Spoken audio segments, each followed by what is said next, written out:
નમસ્કાર. આજના આ ખાસ એક્સપ્લેનરમાં તમારું સ્વાગત છે.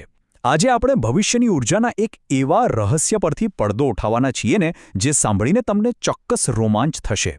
રિન્યુએબલ એનર્જીની દુનિયામાં અત્યારે એક જબરજસ્ત ક્રાંતિ આવી રહી છે અને તમને જાણીને નવાઈ લાગશે કે તેની પાછળ કોઈ અઘરી ફોર્મ્યુલા નથી પણ સ્કૂલના ભૂમિતિનો એક સાવ સરળ નિયમ છે. આજે આપણે ડીકોડ કરીશું ધ 90 ડિગ્રી રૂલ અને સમજીશું કે કેવી રીતે ડીએનઆઈ સોલાર એનર્જીનું ભવિષ્ય બદલી રહ્યું છે. તો ચાલો ફટાફટ શરૂ કરીએ. વિચારો, જો હું એમ કહું કે અનંત સૌર ઊર્જા મેળવવાનું સૌથી મોટું રહસ્ય માત્ર એક 90 ડિગ્રીનો ખૂણો છે, તો શરૂઆતમાં તો કોઈને પણ આશ્ચર્ય થાય, ખરું ને? કારણ કે વર્ષોથી વૈજ્ઞાનિકો વધુ ઊર્જા ઉત્પન્ન કરવા મોટા રિસર્ચ કરી રહ્યા છે. પણ આ 90 ડિગ્રીના એંગલમાં એવું તો શું છુપાયેલું છે જે આખી ગેમ બદલી શકે છે? આ જ એ સિક્રેટ છે જેને આપણે આજે સ્ટેપ બાય સ્ટેપ સમજવાના છીએ. તો ચાલો એકદમ પાયાની વાતથી શરૂઆત કરીએ. ભૌતિક વિજ્ઞાન એટલે કે ફિઝિક્સના પુસ્તકોમાં તમે ડાયરેક્ટ નોર્મલ ઇરેડિયેશન અથવા ટૂંકમાં કહીએ તો ડીએનઆઈની વ્યાખ્યા વાંચી જ હશે. એ વાંચવામાં ઘણીવાર થોડી કંટાળાજનક કે બોરિંગ લાગતી હોય છે, રાઈટ? પણ આજે આપણો ટાર્ગેટ એ જ છે કે આ ડ્રાય લાગતી વ્યાખ્યાને જીવંત કરવી. આપણે એ જોવાનું છે કે પુસ્તકના આ શબ્દો વાસ્તવિક દુનિયામાં કેટલો મોટો મેજિક કરે છે. તો ભાઈ, આ ડીએનઆઈ ખરેખર છે શું? સાવ સરળ ભાષામાં સમજીએ ને તો જ્યારે સૂર્યના કિરણો પૃથ્વી પર આવે છે ત્યારે જો કોઈ સપાટીને તે કિરણોની બરાબર સામે લંબરૂપે એટલે કે પરફેક્ટ 90 ડિગ્રીના ખૂણે રાખવામાં આવે તો તે સપાટીના 1 ચોરસ મીટરમાં જેટલી સૌર ઊર્જા એકઠી થાય ને તેને ડીએનઆઈ કહેવાય. અહીં સૌથી અગત્યની બાબત પેલો 90 ડિગ્રીનો સંપૂર્ણ અને લંબરૂપ ખૂણો છે. જો આ ખૂણો જળવાઈ રહે ને તો જ સમજો કે સૂર્યની મહત્તમ ઊર્જા આપણે ખેંચી શકીએ. આ કન્સેપ્ટને હજુ વધારે ક્લિયર કરવા માટે એક ફ્લેશલાઇટ એટલે કે ટોર્ચની કલ્પના કરો. માનો કે તમે એક અંધારા ઓરડામાં ટોર્ચને સીધી દિવાલ પર એટલે કે બરાબર 90 ડિગ્રીના ખૂણે ચાલુ કરો છો તો શું થશે? દિવાલ પર પડતો પ્રકાશનું વર્તુળ એકદમ નાનું, તીવ્ર અને અત્યંત તેજસ્વી હશે, બરાબર ને? પણ જો તમે એ જ ટોર્ચને ધીમે ધીમે થોડી ત્રાસી કરશો તો એ જ પ્રકાશ વધુ વિસ્તારમાં ફેલાઈ જશે અને તેની તાકાત સાવ નબળી પડી જશે. સૂર્યપ્રકાશનું પણ બરાબર આવું જ છે દોસ્તો. ડીએનઆઈ એ બીજું કંઈ નથી પણ સૂર્યનો સીધો સૌથી તીવ્ર પ્રહાર છે. પણ અહીં જ સૌથી મોટો પડકાર કે પ્રોબ્લેમ આવે છે. તમે જ વિચારો, સૂર્ય તો આકાશમાં સતત ફરતો રહે છે, જ્યારે આપણી સામાન્ય સોલર પેનલ્સ ઘરના છાપરા પર કે મેદાનમાં એકદમ સ્થિર પડેલી હોય છે. સવારે સૂર્ય પૂર્વમાં હોય, બપોરે બરાબર માથા પર આવી જાય અને સાંજે પશ્ચિમમાં. પૃથ્વીના આ સતત પરિભ્રમણના લીધે પેનલ અને સૂર્ય વચ્ચેનો પેલો જે આદર્શ 90 ડિગ્રીનો ખૂણો છે ને એ દિવસના મોટા ભાગના સમય માટે ખોરવાયેલો જ રહે છે. અને એના જ પરિણામે સ્થિર પેનલ્સ સૂર્યની પૂરેપૂરી તાકાતનો ઉપયોગ કરી શકતી જ નથી. હવે આપણે આગળ વધીએ આપણા પહેલા વિભાગ તરફ, hacking the rule AI solar trackers. તો આ મોટી સમસ્યાનો ઉકેલ શું છે? અહીં એન્ટ્રી થાય છે 2025-2026ની અત્યાધુનિક ટેકનોલોજીની, જેને આપણે એઆઈ આધારિત ડ્યુઅલ એક્સિસ સોલર ટ્રેકર્સ કહીએ છીએ. આ કોઈ તમારી ને મારી સામાન્ય પેનલ નથી હો. આ તો એકદમ આધુનિક રોબોટિક સિસ્ટમ્સ છે.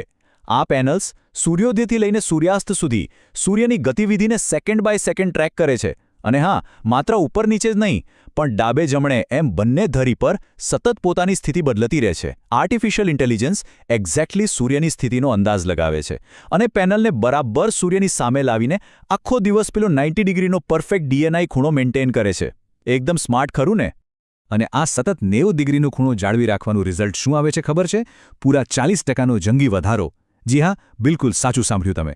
માત્ર એક જ સ્થળે સ્થિર રહેલી પેનલની સરખામણીમાં એઆઈની મદદથી એંગલ જાળવી રાખતી આ સ્માર્ટ પેનલ્સ વીજ ઉત્પાદનમાં 40% જેટલો ઉછાળો લાવી શકે છે.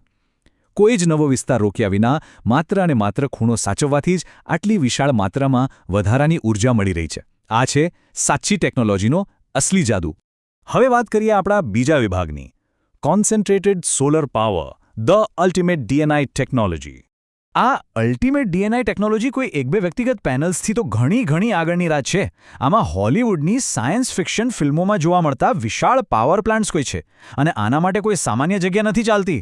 રાજસ્થાન અને ગુજરાત જેવા હાઈ ડીએનઆઈ રણ પ્રદેશોની જ ખાસ પસંદગી કરવામાં આવે છે. કેમ? કારણ કે આ પ્રોજેક્ટ્સને એવા જ વિસ્તારોની જરૂર પડે છે જ્યાં આકાશ એકદમ સાફ હોય અને સૂર્યપ્રકાશ અત્યંત તીવ્ર આવતો હોય. તેથી જ આપણા આ રણ પ્રદેશો ભવિષ્યની ઊર્જાના સૌથી મોટા હબ બની રહ્યા છે. આ વિશાળ CSP એટલે કે કોન્સન્ટ્રેટેડ સોલર પાવર પ્લાન્ટનું કામકાજ ખરેખર અદ્ભુત છે. ધ્યાનથી સાંભળજો. પ્રથમ સ્ટેપમાં હજારો વિશાળ ફરતા અરીસાઓ, જેને હેલિયોસ્ટેટ કહેવાય છે, તે સૂર્યપ્રકાશને ટ્રેક કરીને પોતાને એવા 90 ડિગ્રીના પરફેક્ટ એંગલ પર સેટ કરે છે.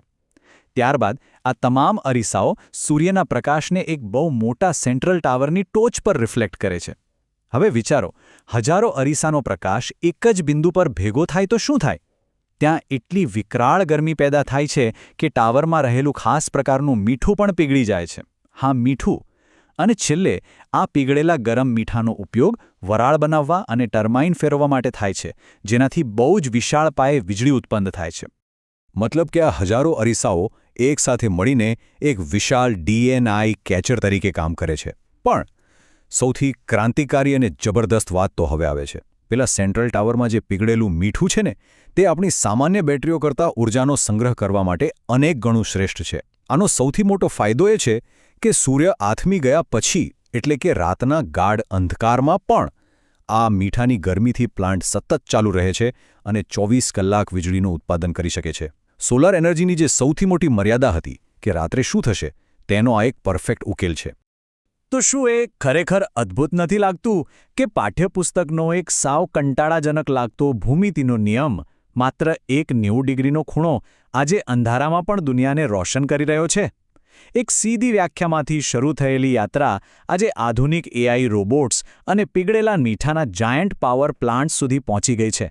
આપણને સાફ દર્શાવે છે કે જ્યારે યોગ્ય ટેકનોલોજીની મદદથી પ્રકૃતિના સરળ નિયમોને કામે લગાડવામાં આવે ને, ત્યારે અનંત શક્યતાઓ ખુલી જાય છે. સૂર્યની આ અસીમ શક્તિ અને 90 ડિગ્રીના જાદુના આજના આ રોમાંચક એક્સપ્લેનરમાં મારી સાથે જોડાવા બદલ તમારો ખૂબ ખૂબ આભાર.